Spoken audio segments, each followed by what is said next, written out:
Meus irmãos, a paz do Senhor. Para mim é um grande prazer estar aqui mais uma vez com os irmãos.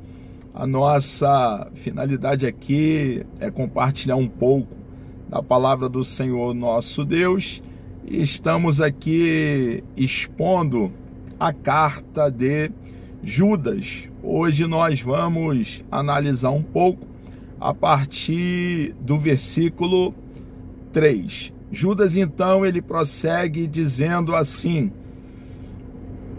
amados. É muito interessante e nos chama a atenção essa expressão, amados. Ele está se referindo àqueles que creem em Cristo de todo o coração, os irmãos na fé. E fica claro para nós aqui que ele ama os irmãos. O amor a Deus, quando nós relacionamos bem com o nosso Deus, desfrutamos de intimidade, comunhão com o nosso Deus, estamos em sintonia com Ele, o desdobramento é amarmos o nosso semelhante, os nossos irmãos, os domésticos da fé e também todo ser humano. E Judas aqui, ele deixa bem claro com essa expressão que era um homem de comunhão com Deus, um homem que estava arraigado, fundamentado, plantado em Deus. Ele está falando com cristãos que creem em Jesus de todo o coração. E ele prossegue, então, dizendo: procurando eu escrever-vos com toda a diligência acerca da comum salvação. Ele, então, pretende falar sobre a comum salvação. Observe que a salvação não é privada, não pode ser monopolizada, é comum. A salvação está bem acesa no coração de Judas. O assunto principal do cristianismo está bem arraigado em Judas, e ele pretende falar sobre a salvação. Quando pensamos em salvação, lembramos da ordem do nosso Senhor e Salvador Jesus Cristo, quando ele disse para cada um de nós, os seus discípulos: ide por todo mundo, pregai o evangelho a toda criatura. Judas tinha bem aceso no coração essa ordem. Quando pensamos em salvação, lembramos que o nosso Deus é um Deus bom e deseja o melhor para a humanidade. No princípio, Deus então forma o nosso papai Adão do pó da terra, sopra nas suas narinas o fôlego de vida, e o nosso papai Adão veio a ser ou tornou-se alma vivente. Ele observa o próprio Deus que não era bom que Adão estivesse só, e ele põe um sono pesado sobre Adão, abre o seu lado, tira uma das suas costelas. Dessa costela, depois dele ter fechado o lado de Adão, da onde ele tirara a costela, ele forma dessa única costela uma mulher, e o próprio Deus, então, depois de formar a mulher, traz essa mulher até Adão. Ali estava, então, formado o primeiro casal. Os nossos pais são colocados em um lugar de delícia. É a definição no hebraico da palavra Éden. O cenário era paradisíaco. Ali havia liberdade no casal. Eles tinham disponível todas as árvores frutíferas e podiam comer livremente de todas as árvores, exceto da árvore do conhecimento do bem e do mal. Desfrutavam de comunhão com Deus, intimidade, relacionamento, e estavam, por estar em sintonia com Deus, plenamente satisfeitos. Não havia falta de nada. Mas, deliberadamente, eles desobedecem a Deus. Eles pecam. E o salário do pecado é a morte. O pecado faz uma divisão, faz uma ruptura de comunhão com o Deus Santo, o Deus puro, o Deus perfeito. Então, antes de o nosso Deus punir os nossos pais, está registrado no capítulo 3, do versículo 15 do livro de Gênesis. Deus vai ali revelar um plano que ele mesmo elaborou antes da fundação do mundo. Ele revela ali o plano de reconciliar a humanidade com ele mesmo novamente. Revela ali em Gênesis capítulo 3, versículo 15, que ele enviaria um homem, descendente de Eva, a santa semente, e esse homem, então, abriria uma porta, um caminho, estabeleceria uma escada que liga a terra ao céu, um meio de acesso a Deus Pai novamente, para que então, uma vez crendo na semente da mulher, que veio na plenitude dos tempos, no primeiro século, o nosso Senhor e Salvador Jesus Cristo, uma vez crendo nele, o homem pudesse então desfrutar da mesma comunhão que os nossos pais desfrutaram antes da queda. Jesus então veio para nos reconciliar com Deus Pai. A comunhão do primeiro casal foi rompida. Adão, ele foi o cabeça federal da humanidade, o nosso representante. Quando ele cai, toda a humanidade cai com ele. Todos estão destituídos da glória de Deus, estão distante de Deus, longe de Deus. E longe de Deus, o estado da humanidade é caótico, é tenebroso, é funesto. Assim como nós tivemos o pecado do nosso papai Adão imputado a cada um de nós e todos seres humanos, seja os marginalizados que estão à margem da sociedade ou o homem de bem, todos estamos em um estado de corrupção total. Uma vez que o pecado do nosso papai Adão nos foi imputado.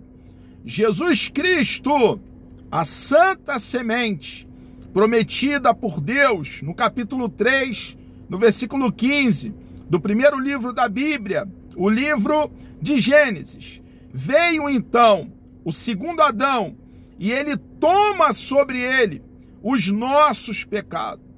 Os pecados de todo ser humano, ele leva sobre ele. Nunca houve engano nos lábios do nosso Senhor e Salvador Jesus Cristo. Ele é o Cordeiro inocente, puro, perfeito, sem mancha, sem ruga, sem mácula. E ele caminha de cabeça erguida até aquela pequena colina chamada Gólgota, lugar da caveira, que na ocasião estava fora dos muros de Jerusalém, levando sobre ele os nossos pecados. Ali ele toma todo o cálice da ira de Deus sem deixar cair uma gota sequer. Ele recebe a justa punição que os nossos pecados merecia, satisfaz a justiça de Deus, quita a dívida que toda a humanidade tinha com Deus. Quando cremos em Cristo de todo o coração, a justiça dele nos é imputada e só dessa maneira desfrutamos de paz com Deus. Jesus, então, o segundo Adão, ele é o nosso fiador, é o nosso representante. Quando cremos nele de todo o coração, desfrutamos de intimidade com Deus, de comunhão com Deus, de relacionamento com Deus. O plano elaborado por Deus é perfeito.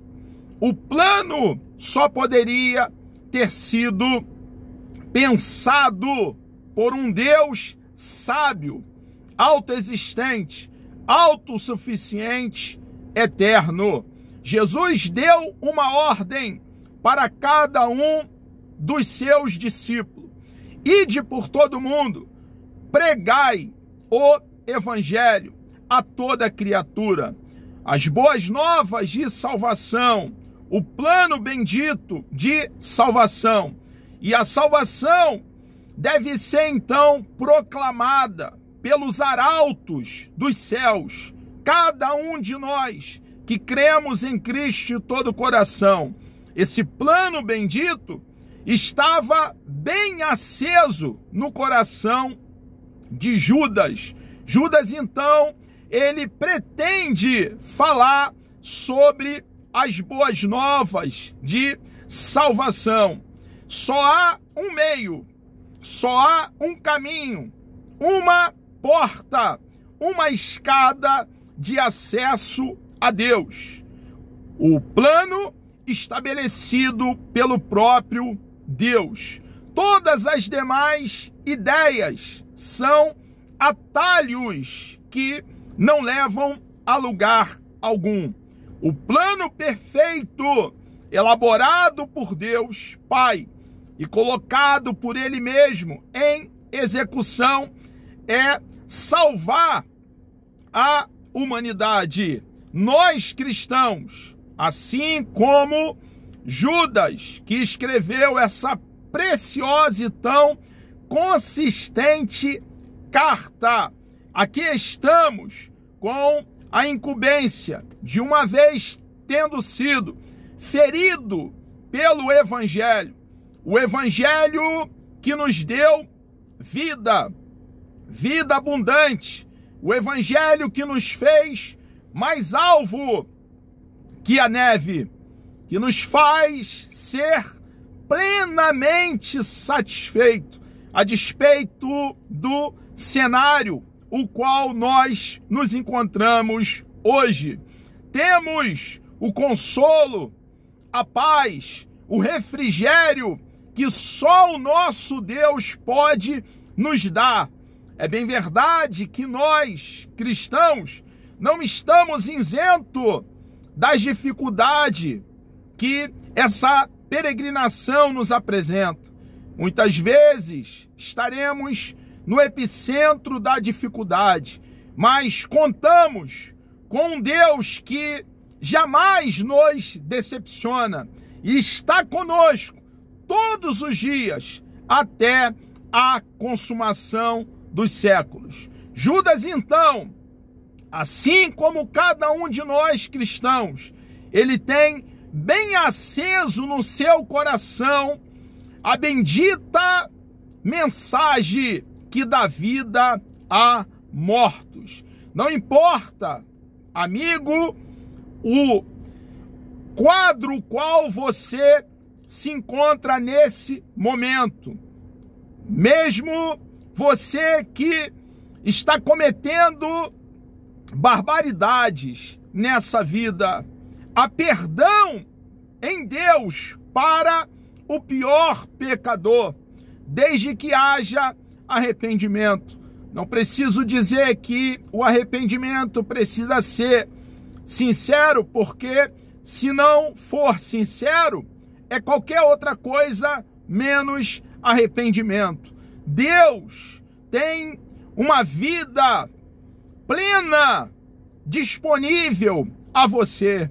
A minha oração é que essa mensagem preciosa, poderosa, possa penetrar no recôndito da tua alma e você possa vir para Cristo.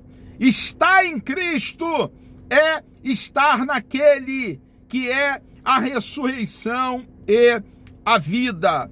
Nós, cristãos, aqui estamos, assim como Judas, consciente da grande urgência, necessidade de pregarmos as boas novas do reino. Grande foi o que Jesus fez por cada um de nós que cremos nele de todo o coração. Podemos contar com o nosso Deus enquanto estivermos aqui em marcha no planeta Terra. E temos convicção piamente na nossa alma que muito em breve estaremos toda uma eternidade com aquele que proveu eterna salvação para cada um de nós. Judas, então, ele pretendeu falar da salvação, mas surgiu uma necessidade na ocasião. E ele prossegue dizendo: tive por necessidade escrever-vos e exortar-vos a batalhar pela fé que uma vez foi dada aos santos. É o assunto da próxima exposição. Que Deus vos dê um dia produtivo, extremamente abençoado. Vamos orar? Deus amado, nós louvamos e engrandecemos o teu nome. Obrigado, ó Pai, por livremente poder falarmos do teu grande e imenso amor. Pai Santo, te louvamos e engrandecemos por essa liberdade de, através das redes sociais, alcançar milhares e milhares de vidas, ó Pai. A minha oração ao Senhor nesse momento e de todo cristão que crê em Ti de todo o coração é que o Evangelho possa continuar alcançando vidas que estão em um charco de lodo, que o Teu reino possa se expandir aqui na face da terra, meu Senhor. Enquanto, ó Deus, o Senhor nos preservar com vida, Deus amado, nos dê coragem e poder para com ousadia, assim como Pedro, ali no dia da festa, chamada Festa do Pentecoste, possamos, ó Pai, como arauto, proclamar o Evangelho. Entregamos nossas vidas nas Tuas mãos, meu Senhor. Muito obrigado por ter nos alcançado com a boa notícia.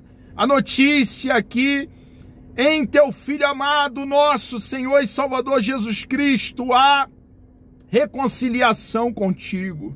Tu és um Deus grande e todo-poderoso.